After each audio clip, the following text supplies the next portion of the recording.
me and about VooGlue. Okay, so firstly, before I start, let me just get a gauge of who's who in the room. So I'm a start-upper. I've got my own start-up now and started that as a one-man band. How many people are in that sort of category or moving towards or got their own start-up now? So 1, 2, 3, 4, 5. Okay. And then how many people are sort of working with organisations and got larger staff and so forth? Okay, quite a few people in that category. So because I'm a startup founder, what's in this talk is sort of geared towards those people. So hopefully you'll get a fair bit out of this. But I won't be talking about the sort of the big picture process for bringing on interns, like the HR side and scaling into the business and doing an annual intern intake. I'll be talking more about the challenges facing startup founders in attracting interns, and startup founders are probably the characteristic of them is that they usually don't have much money, so they're looking to hire interns on the basis of them coming on board for a non-paid internship, whereas larger companies might be bringing on interns for a paid internship, which sort of negates some of the problems that a startup founder deals with. But first, a little about me. My name's Brian Carew-Hopkins.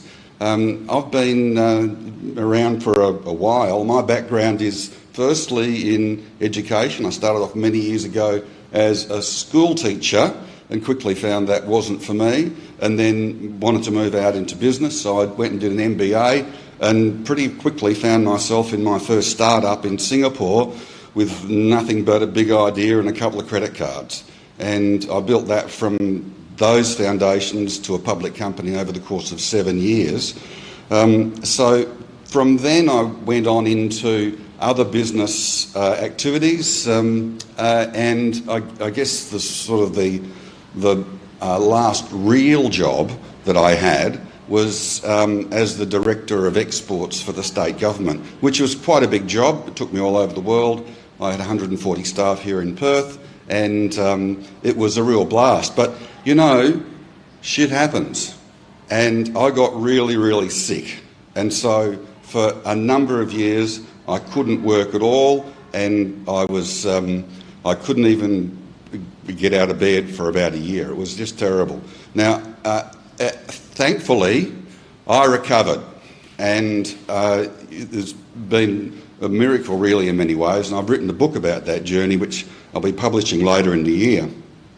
But while I was recovering, the reason that's pertinent is while I was recovering, I went back to my hobby that I'd had since a child, which was art, and I started painting. And serendipitously, that illness led to the birth of VooGlue, which is the startup that I'm founding, we're currently growing. Because what VooGlue does is we bind data to art. So now that leads to digital transformation of the art sector. Now you might wonder how that little bit of binding can do that.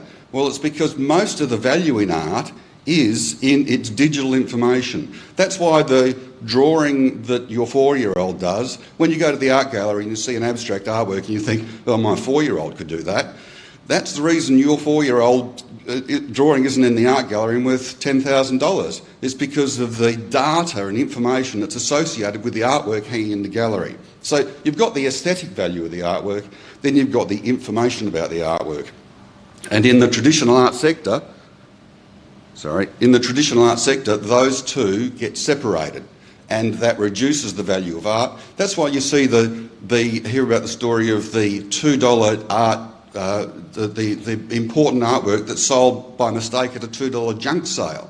It's maybe $70,000 worth of art sold for $2 because the person selling it didn't have the information. So we bind that information to art, and that eventually produces digital transformation in the art sector.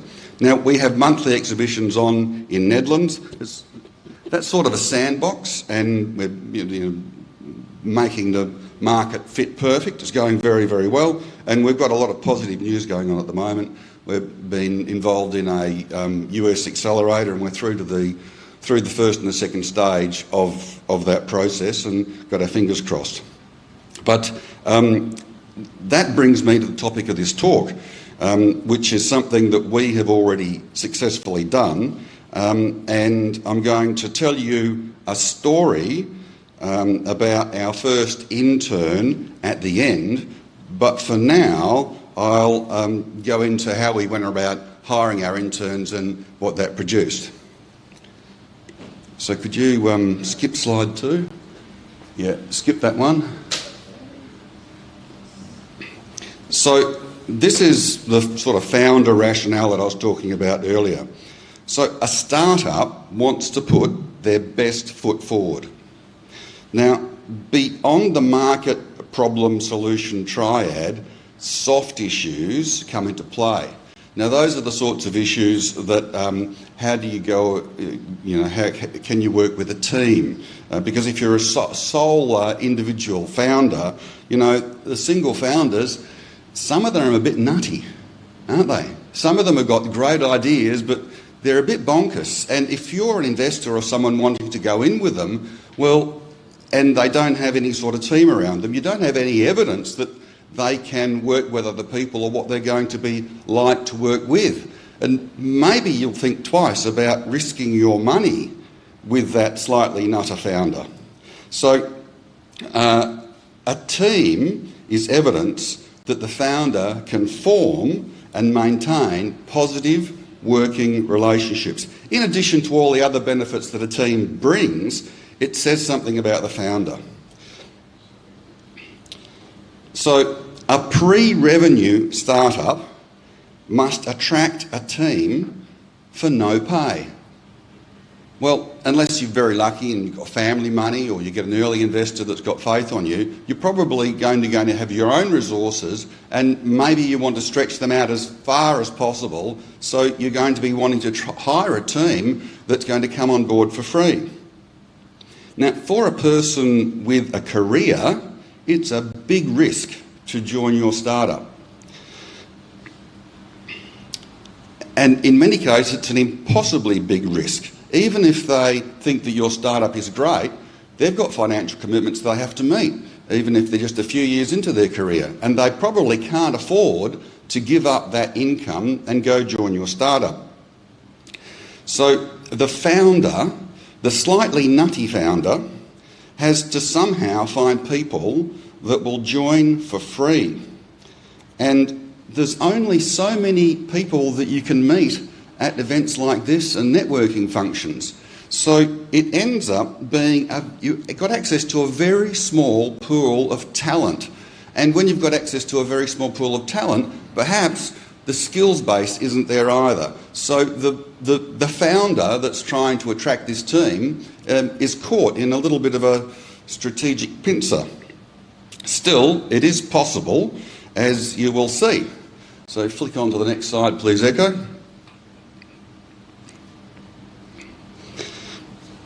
So all 5 universities in Perth have careers offices and jobs boards. Now, during the process of my process of attracting people into the startup, I tried 3 of them and had kind of mixed success. 3 of the universities, and had mixed success. Put up job notices on their jobs board and things like that, and didn't really get many inquiries. So my most successful activity was with Curtin University in their Careers Expo, the 2021 Careers Expo. So what I did is I put myself forward as a panellist in one of their forums, and the forum was about the companies that had made a pivot during the start of the pandemic, which is what we did. So I was one of 3 panellists, and I did my talk about what VooGlue did, and at the end of that talk there was some networking and a bunch of students came up to me, and from that one student ended up being appointed as an intern. So I had quite a bit of a go at the jobs board, but where I found success was actually doing a presentation to the university, and I guess the The students that are interested in the talk will come along, so that's sort of somehow self-defining, the number of the students that are in the audience, and then maybe you'll get a student that puts their name forward from that. So I recommend not just posting on the university jobs boards, but participating in the university's career events as well.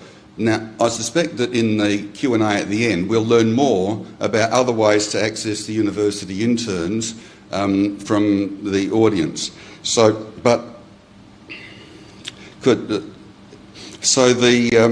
Now, interestingly, that intern that I hired introduced me to another method. Now, I learned about this last year. And from that method, we recruited another 5 interns. And that took not too much effort on my part.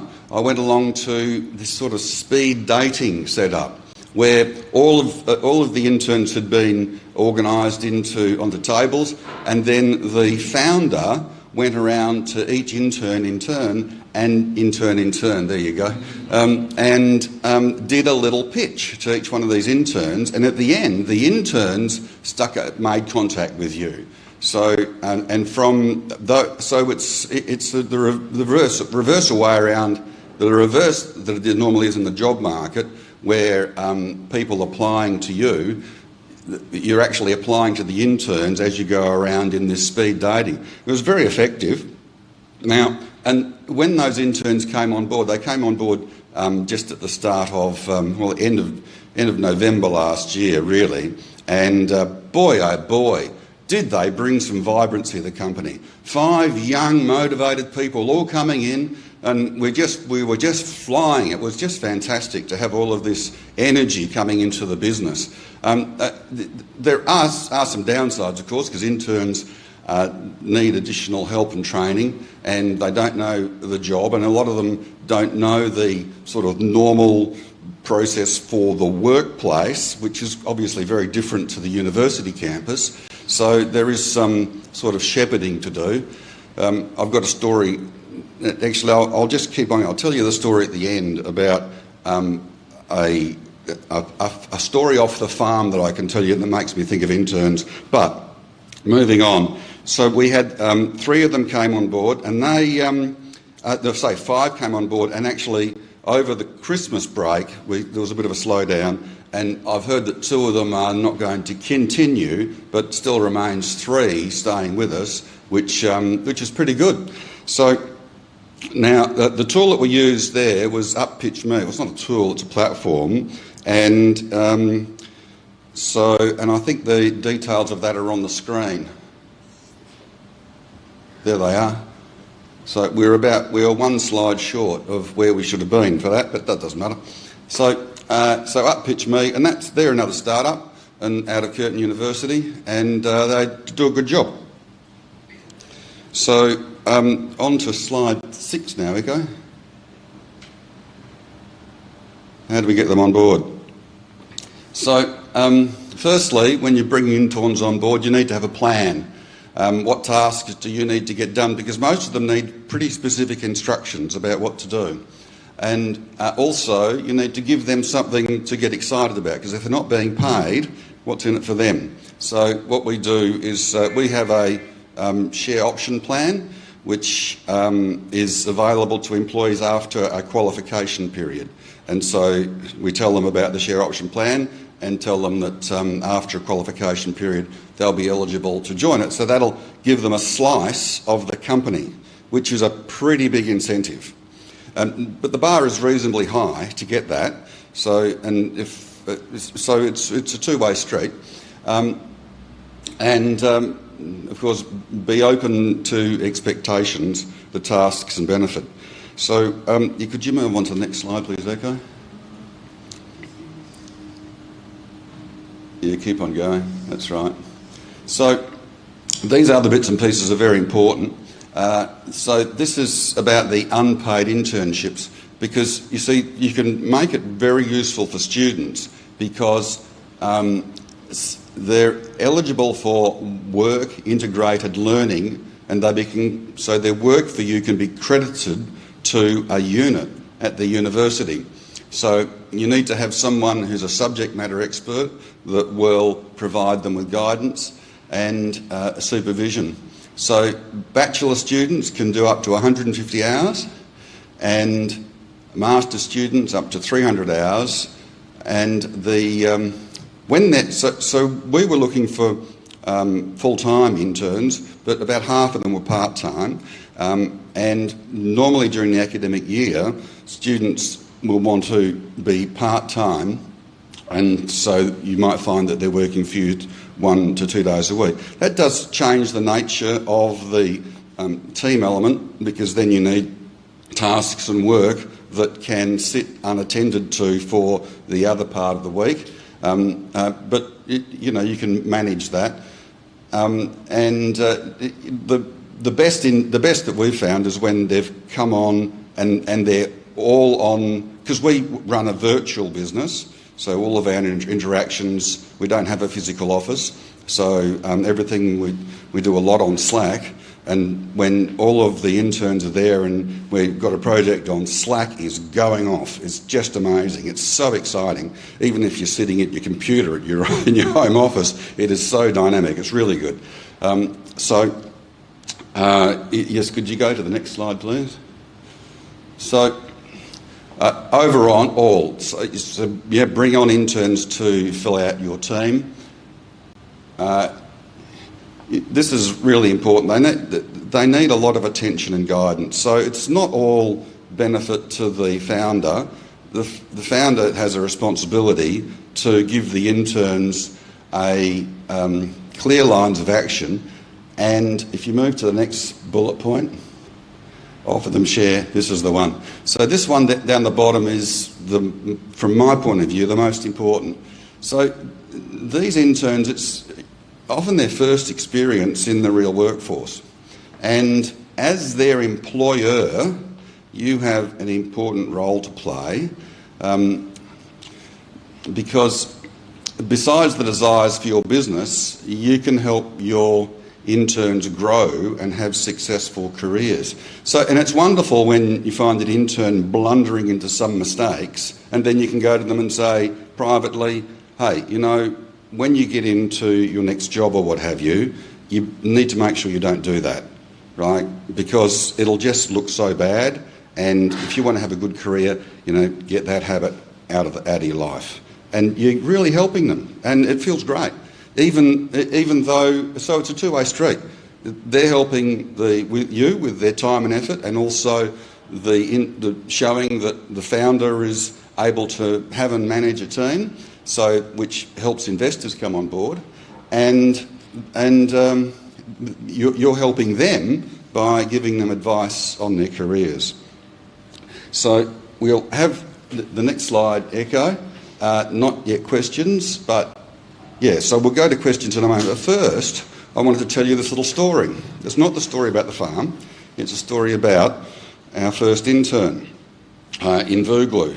So I'll just return to the Careers Expo in 2021 at Curtin University. So I was on the panel talking about our pitch during the pandemic. And after the talk, a number of students came up to me, and one of them was an Indonesian man, and he explained how his family was in the arts and that he'd love to learn more about VooGlue.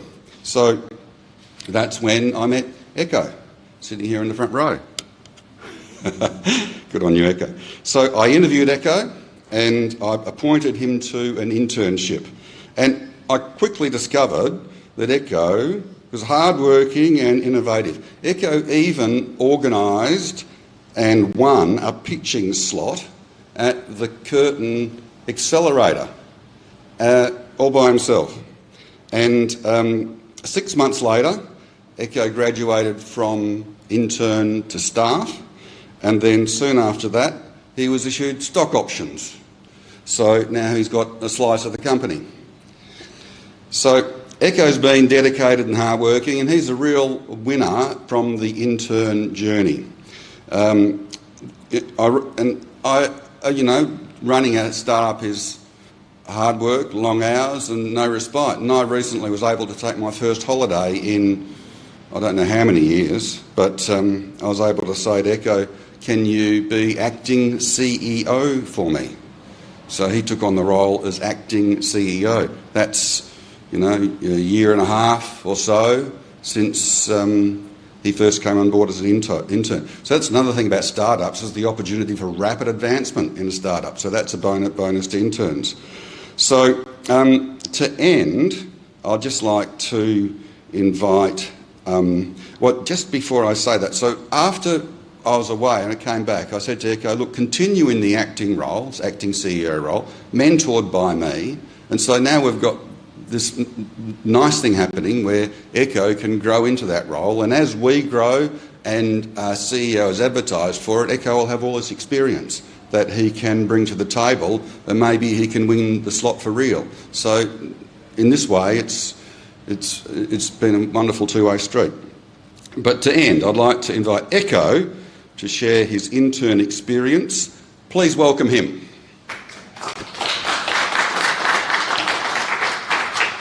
Good morning, everyone. Thank you, Brian. Intern experience with Brian.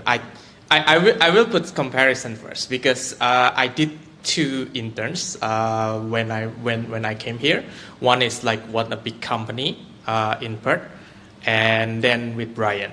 So in terms of recruitment, I think the fun part with working with startup is because it's pitch on pitch base.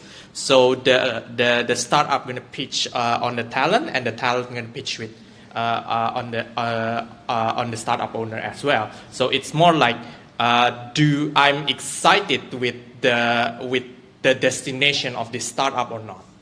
That's the thing that I see. And then if I'm excited with it, then I'm going on board, because joining startup, I understand like it's not going to be a big pay, right? But with a big company, it's just similar, like, just submit a resume and then interview, and okay, you're on board. In terms of training, it's quite similar. If there's no much training with the big company, they just give me an orientation, which is like what's the safety procedure, and then how do's and don'ts in their organization. But I think what I'm quite excited with startup is because with a big company, so my intern was like a 3 weeks project base. And the thing is, like, after that 3 weeks, they kick me out. Well, it's not kick me out. It's more like, your interns end, and that's it. Like, I don't know what's gonna happen to the future of the project.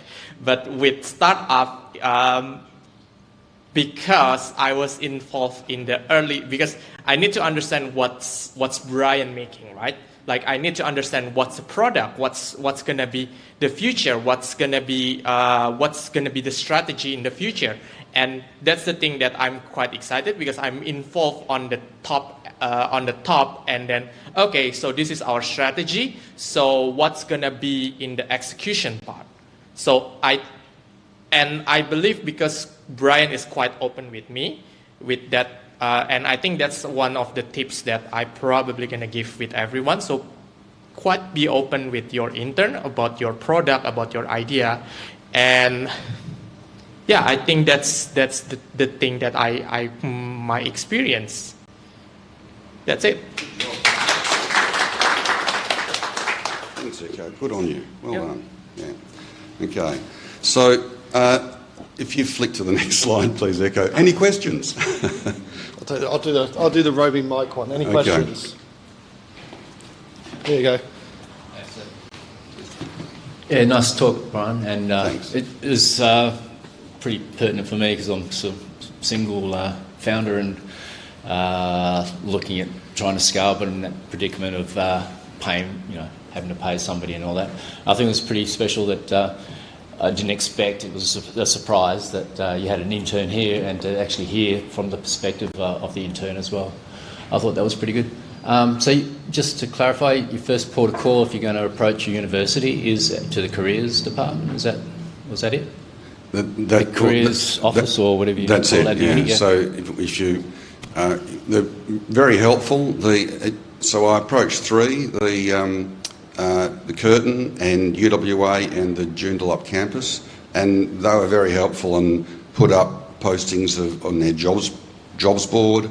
And I guess that was one of the things that led them to approach me to be a panellist at the Curtin Expo, Careers Expo, because I'd been in contact with them already about careers through the careers office of the university. I guess there's a mix, but you'll find by and large them very helpful in getting posting up on their jobs board. The sort of the slight gap in the process is the number of inquiries that you get from that, which I found to be very low. Okay, and so the other thing is just the different departments. You can request what area, what stream or type of department you're choosing, like either marketing or engineering or something like that. Is that you can actually determine who you want to tap into and that type of thing, and that's speak right. to the heads of those departments. So what they have is the careers office will forward your job onto the relevant schools that are appropriate for you, as well as putting it on. And it depends on the nature of the university's processes, but it'll go on the public students' jobs board, and then it'll go to the school as well. Okay, thanks. Cheers. Thank you. Any other questions? So first of all, thank you very much for your sharing. That's very helpful. So you've also mentioned that when you hire an intern, you didn't have an office or like everything was virtual, right? So how did, and you know that intern may need a lot of support. So at first, how did you make sure they are supported? And like, for example, how you supervise them? How do you give them clear guidance? How do you make sure that they know that you are always available, that they can find you and ask questions, for example, like etc.? Yeah, that's a good question, because the world's changed, hasn't it?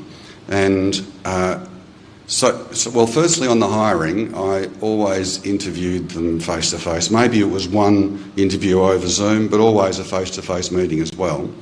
But from then on, it's all virtual. Now, on Slack, if you're using the Slack platform, that's on your phone. Someone puts a direct message in there, and it'll go bing. You're on it right away.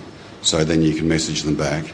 And then if you need to meet with them, and I didn't necessarily have one-on-one meetings with the interns. There was a lot of one-on-one chat, and then a group meeting. Every week we have a group meeting where everyone's there. So that is on Zoom, right? Zoom meetings. Now, I know that nothing beats being able to sit around a table and have a coffee and a yarn. So you do that then with maybe a monthly meet-up in person at a pub. Now, we were going to do one of them just before Christmas. In the end, it all went so crazy we couldn't do it. So we'll be doing them this year, having a monthly meet-up in the pub. So then you get some face-to-face interaction, and during the course of the working week or during the course of ordinary work, then the communication is on Slack, and there's other platforms, but we've found Slack to be really, really good, and then on Zoom.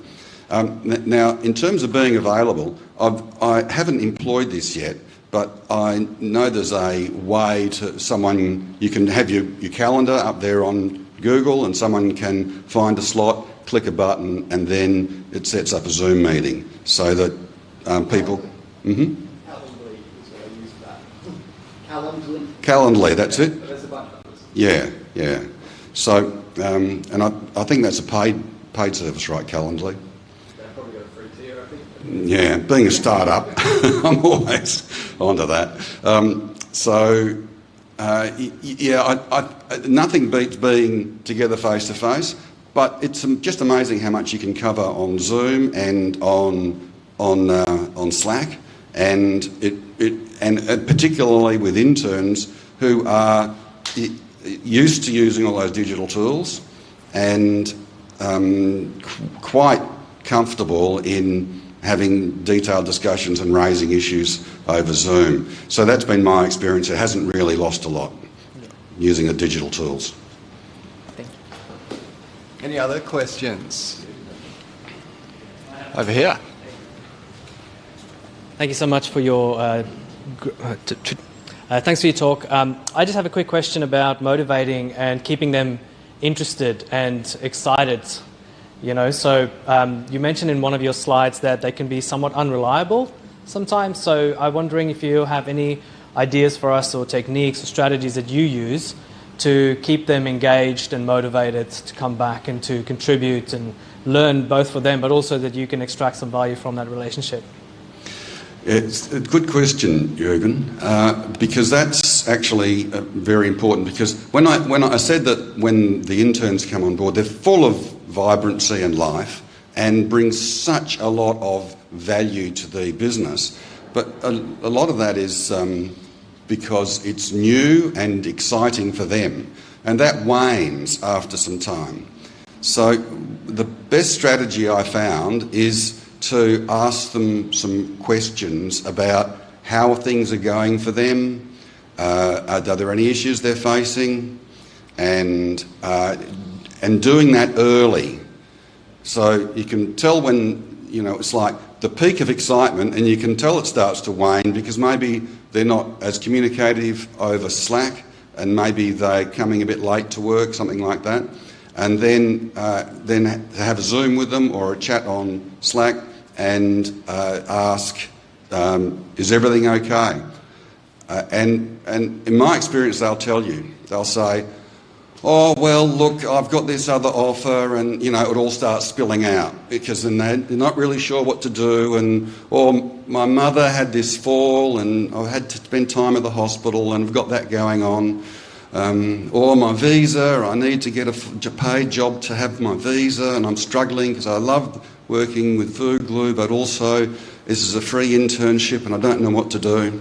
And so those things will come out in a one-on-one chat if you get in early and ask the question. And that comes down to the mentoring part. That's part of mentoring 101, and that's the founder's role or the employer's role with interns. So just a quick follow-on to that. So if I summarise, obviously you can find the interns through various different means, contacting the university directly, you pitch me, different places like that. Mentoring them can keep them engaged and obviously understanding if they're going to go AWOL. One of the questions I have is around obviously paying. So there is an argument if you don't pay, then they may not turn up, or the value exchange for an intern. Just interested to hear what your thoughts are and experiences is when it does come to pay. Do you pay a minimum wage, or do you say, look, it is a completely free intern, then potentially moving to a paid role, and then maybe there's a career progression outside of that? Yeah, Dave, the latter. So when they come on board, it's right up front in the first meeting that it's a free internship. It's an unpaid internship. So that there's no interns that start coming along for interviews or making applications on the false pretense that they might get paid. So that is right up front. And then they're sold on the benefit of the business after that, the benefit of joining. So after a qualification period, you may get a paid role, and after a further qualification period, you may be offered shares in the company. So, it takes some maturity on the individual to be able to sustain that hope for the future through weeks and perhaps months of hard work without money. So it has this kind of self-reducing element to it as well, because if someone has faith in the business and has a belief in its future and is Well, you know, there's something about belief, isn't there, that makes people really strive for things, whereas if someone's just there for the money, that's a different type of work attitude and ethic. So it is somewhat... so those people the best people filter out of the process. It should be actually the people who are not motivated mostly because of where the company is going are filtered out of the process, leaving you with the cream. So it's, it doesn't always work that way, but so right up front saying it's an unpaid internship, and then the note that it can be paid and there's shares in the company on offer. So then the review is then important. So after a period of time, you have to sit with the intern and do a formal review. And so I've used, there's lots of resources online to do this, where there's, you go through a process of saying, okay, you've done all these things right, these things need to be improved, and then how have I gone, right? So what things do you think I've done right, and what things do you think I need to improve? So the review is a two-way street as well, and I think that's very important for a founder or an employer to learn about how their staff are finding their style, and I think that actually builds some glue to the company as well. It makes people feel like they're being listened to. And then, so if they pass through that review process and get put onto staff, well, then they start getting more of a stipend than pay, a small amount of money every month, and then within what the startup, within what we can afford, or they are told, well, look, we're going to extend the internship for another period of time, the unpaid internship, or they're let go. So I also run internships for online staff offshore. Not exactly, these are paid internships for it because it's for mostly for developers. And I've had a case where the internship has been extended for several of them in order to get their performance up, and one of those people I've let go. But for the local interns, the ones that have left, I guess maybe it's they've got other issues going on in their lives, and VooGlue isn't the best choice for them just at the moment, which is fine. Brilliant. Thank you very much. Any other questions? No? Feedback from the university, right? Yes, I wanted to go to you because you've obviously got something useful to share. There you go. Hi, I'm Hilda. I'm actually not the speaker, so I'm just coming here to attend, but I thought I'll just give a bit of feedback. I've worked with commercialization from Curtin University, partially, and as well as ICP. ICP stands for Innovation Central Perth. We are actually just started about 18 months ago, trying to help big organization to tap into the capability gap that the organization have, and match them with finding students, which is the interns, to work with organizations. The last 6 months, I was actually being hired to work on a project where my role was to map out all the capabilities that we can offer to organization. So just now, I think your question was asking, like, if you are looking for science and engineering students, who do you talk to? So within the university, we have a bit fragmented because it's a large organization. So my role was actually to map out what are the needs of the organization and where can we find all this capability, whether from faculty, science and engineering, humanities. So the past couple of, maybe about 2-3 months ago, we got a startup just came in and asking us to look for students to kind of help them to develop something that from their product that they know that they wanted to develop something, but they're not sure. So they speak to like myself, and I will do initial consultation, understand a bit about their needs, and then try to know about their project brief and start looking for the interns from the various areas. But at this point, we are new to this as well, because we're trying to connect organizations to the university so that students will get a chance to work as an intern, find the work experience, at the same time providing startup the opportunity to fill that capability gap. what we found was that a lot of the organizations are looking for digital transformation kind of skills, like digital marketing, product development, graphic design, software development. So we have been having a lot of requests that came through, and we're trying to fine-tune our model as well. So if you are a startup, at this point, what we try to offer is we have 13 alumni that has actually attended all the Accelerate program, entrepreneurship program. We will give a bit of priorities, try to help them to find interns, but we are also open to startup that comes to us and have requests. But at this point, what we are offering a bit more is a paid internship.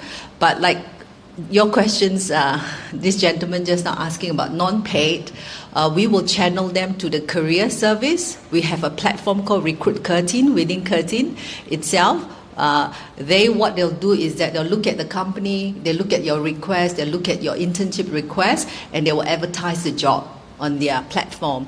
And then the company or the startup will talk to the interns, and then you will do the hiring process.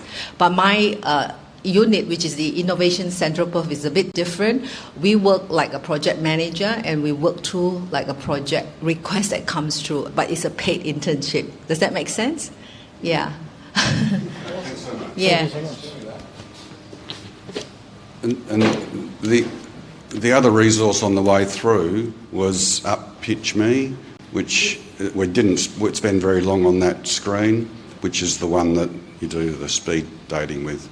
So, and that's probably geared more towards unpaid internships and for startups. So You Pitch Me actually is a startup just.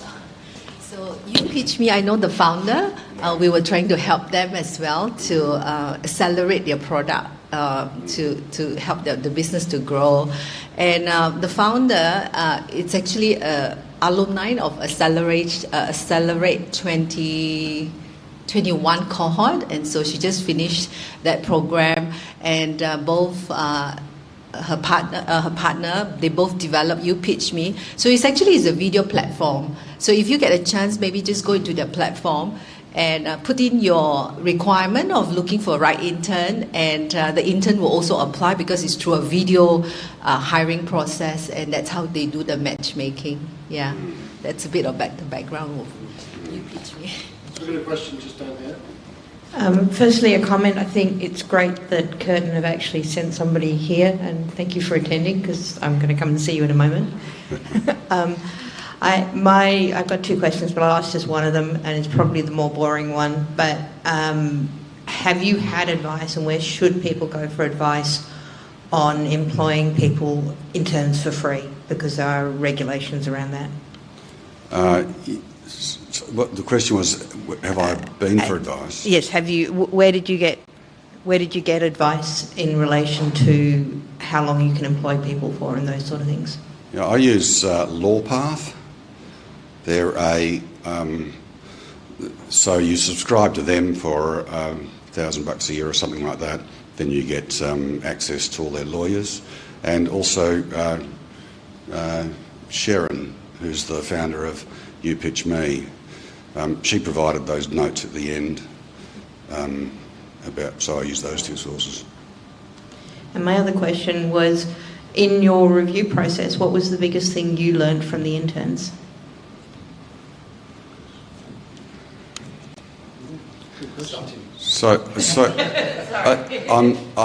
I'm just thinking back, because